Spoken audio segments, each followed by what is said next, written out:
নমস্কার, the news counter ডটে আপনাদের স্বাগত। আপনাদের সঙ্গে আমি সুমিত চৌধুরী। আপনারা জানেন যে আগামীকাল 152টা বিধানসভা কেন্দ্রে, আমাদের পশ্চিমবঙ্গে মোট বিধানসভা কেন্দ্র 294টা, তার মধ্যে প্রায় অর্ধেক 152টা বিধানসভা কেন্দ্রে আগামীকাল ভোট হতে চলেছে।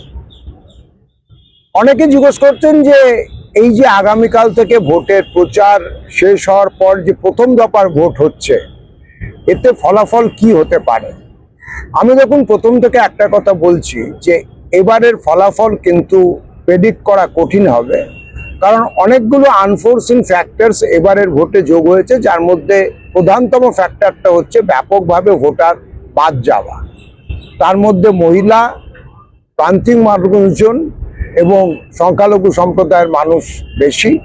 কালকে প্রথম দফার যে ভোট হচ্ছে তার মধ্যে মালদা এবং মুর্শিদাবাদ এই দুটো জেলা রয়েছে বাদ যাওয়া ভোটারের তালিকায়, অর্থাৎ দ্বিতীয় দফায় যখন ভোটার বাদ গেল প্রথম 60 লক্ষ ডিলিট হওয়ার পর 60 বা 63 লক্ষ, তার সংখ্যা সব থেকে বেশি ছিল।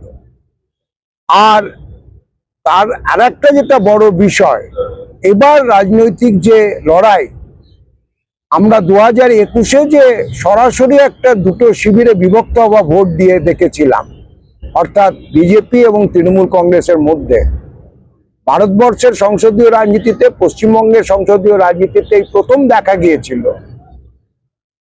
কোনো বিরোধী বেঞ্চে বা শাসক বেঞ্চে কোনো শিবিরেই কংগ্রেস বা বামপন্থীদের একজন বিধায়কও নেই। আনপ্রেসিডেন্টেড ঘটনা।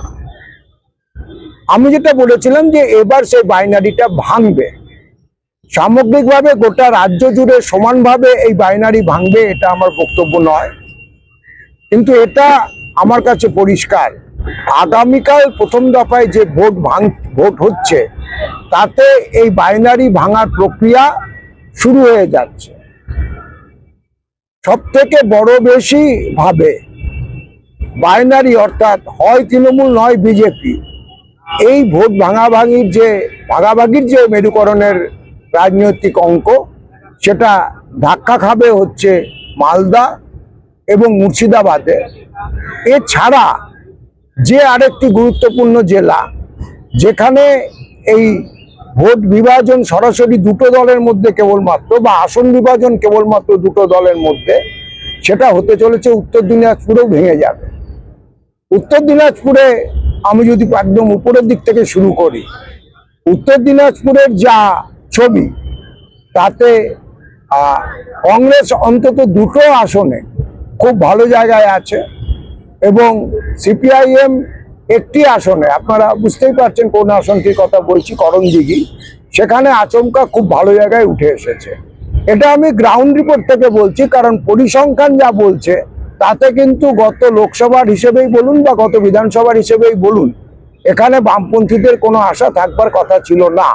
কিন্তু করণদিঘিতে আচমকা সিপিআইএম প্রার্থী কার্যত তার নিজের কুল ভাবমূর্তি এবং সিপিএম এর এখনো যে সংগঠন থেকে গেছে তার যুগে দুর্দান্তভাবে লড়াইতে ফিরে এসেছেন। আর উত্তর দিনাজপুরে কংগ্রেসের আসনের সম্ভাবনা বলতে এতদিন ভিক্টরের আসনটা বলা হচ্ছিল, এখন অফ রেট শেষ মুহূর্তের যা ফিডব্যাক আমরা পেয়েছি গ্রাউন্ড থেকে, তাতে দেখা যাচ্ছে ইটাহারে অমল আচার্য, যিনি কংগ্রেসের প্রার্থী রয়েছেন, তিনিও ভালো সম্ভাবনাময় জায়গায় রয়েছেন। অর্থাৎ উত্তর দিনাজপুরের জেলাটা এমন একটা জেলা, আমরা উপর দিক থেকে বিচার করলে প্রথম জেলা যেখানে কিন্তু বাইনারি ধাক্কা খাচ্ছে। তারপরে বাইনারি খুব জোরালোভাবে ধাক্কা খাচ্ছে যেখানে, সেটা মালদা এবং মুর্শিদাবাদ। আপনাদের মনে থাকবে যে 2021-এর মালদা বা মুর্শিদাবাদে কোথাওই গোটা রাজ্যের মতোই সিপিআইএম অথবা কংগ্রেস এরা কোনোটাই আসন পায়নি। কিন্তু লোকসভা নির্বাচন থেকেই এখানে হাওয়াটা ঘুরতে শুরু করেছিল। মালদা থেকে দেখা গেছিল যে কংগ্রেস প্রার্থী জিতেছেন একটা আসনে বিজেপি জিতেছেন, তৃণমূল কংগ্রেসকে খালি হাতে ফিরতে হয়েছিল। এবং তার উপরে মুর্শিদাবাদের গ্রাউন্ড রিয়ালিটি যা, সেখানে এবার যা মোটামুটি দেখা যাচ্ছে বিজেপি এবং তৃণমূলের প্রবল উপস্থিতি যেটা ছিল, সেই জায়গাতে পাশাপাশি সিপিআইএম এবং কংগ্রেস উঠে এসেছে। যদি সিপিআইএম এবং কংগ্রেসের জোট বেঁধে মুর্শিদাবাদে লড়তো এবং আইএসএফ কে সঙ্গে নিয়ে, এবারে জোটে সিপিএম এর সঙ্গে আইএসএফ আছে কিন্তু কংগ্রেস নেই, তা সত্ত্বেও কিন্তু মুর্শিদাবাদে বাইনারি ভেঙে যাচ্ছে। এবং আমার যা নিজস্ব ফিল, আমি কোনো আনুষ্ঠানিক সার্ভে করিনি, মুর্শিদাবাদ যেটা সব থেকে রাজনৈতিকভাবে তাৎপর্যপূর্ণ জেলা আমার কাছে, সেটা আমি আপনাদের সঙ্গে বারবার শেয়ার করেছি। এই তৃণমূল কংগ্রেস, বিজেপি, সিপিএম এবং কংগ্রেস, আইএসএফ এই মুহূর্তে সিপিআইএম এর সঙ্গে রয়েছে, একটা চতুর্মুখী ইন্টারেস্টিং লড়াই দেখতে চলেছে।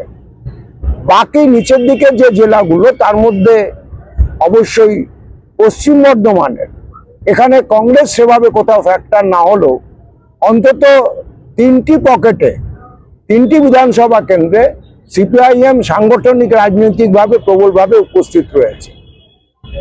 তো সুতরাং সামগ্রিকভাবে যে ছবিটা, যে 152টা কেন্দ্রে আগামীকাল নির্বাচন, সেখানে কয়েকটি জেলাতে যেমন সত্যি সত্যি এখন অব্দি মেরুকরণের ছবি থাকলেও উত্তর দিনাজপুর, মালদা, মুর্শিদাবাদ এবং পশ্চিম বর্ধমানের যে কথা আমি বললাম, সেখানে কিন্তু বাইনারির যে ধারণা, সেটা কিন্তু সামগ্রিকভাবে একটা চ্যালেঞ্জের মুখে পড়বে, এটা আমার নিজস্ব অনুমান। কোচবিহার, দক্ষিণ দিনাজপুর এবং আলিপুরদুয়ার, এগুলোতে যে চেনা প্যাটার্ন রয়েছে, অর্থাৎ বিজেপির একটা প্রাধান্য, সেগুলো খুব বেশি ইতর বিশেষ হবে বলে আমার ধারণা নয়। যদিও কোচবিহারের তৃণমূল নেতৃত্ব দাবি করেছেন যে রবীন্দ্রনাথ ঘোষ সক্রিয় না থাকলেও তারা কোচবিহারের যে তাদের যে হিত আসন এবং হিত সাম্রাজ্য, সেটা কিছুটা হলেও পুনরুদ্ধার করতে পারবেন। এখন দেখার বিষয় যেটা, ডাউন দ্য লাইন নিচে নেমে এসে যে অন্যান্য জেলাগুলোতে বিজেপি তাদের মালদার সীমানা পার হওয়ার পর কতটা জায়গা ধরে রাখতে পারেন। কারণ এবারের যা ভোট, তাতে বীরভূমে বিজেপি নেতৃত্ব আশা করেছেন গতবারের থেকে ভালো রেজাল্ট তারা করবেন। পশ্চিম বর্ধমান সম্পর্কেও তারা সেই আশা করছেন। কিন্তু আমি আবারও বলছি, এবারকার ভোটে অনেকগুলো আনফোর্সিন ফ্যাক্টর কাজ করছে। সুতরাং বাইরে যে হাওয়াটা দেখে মনে হচ্ছে, সেটা যে শেষ অবধি ইভিএম বাক্সে প্রতিফলিত হবে, তার কোনো গ্যারান্টি দেওয়া যাচ্ছে না। আমি আগামীকালের ভোটের ঠিক আগ মুহূর্তে একটা প্রাথমিক ভাবনা চিন্তা আপনাদের সঙ্গে শেয়ার করলাম। আপনারা আপনাদের মতামত অবশ্যই আমাদের কমেন্ট বক্সে জানাবেন। চেষ্টা করব কালকে নির্বাচনের দিন একাধিকবার আপনাদের সঙ্গে মুখোমুখি হওয়ার, গ্রাউন্ড থেকে যা আপডেট এসে পৌঁছবে তার ভিত্তিতে। দেখা হবে পরবর্তী এপিসোডগুলোতে। সকলে খুব ভালো থাকবেন।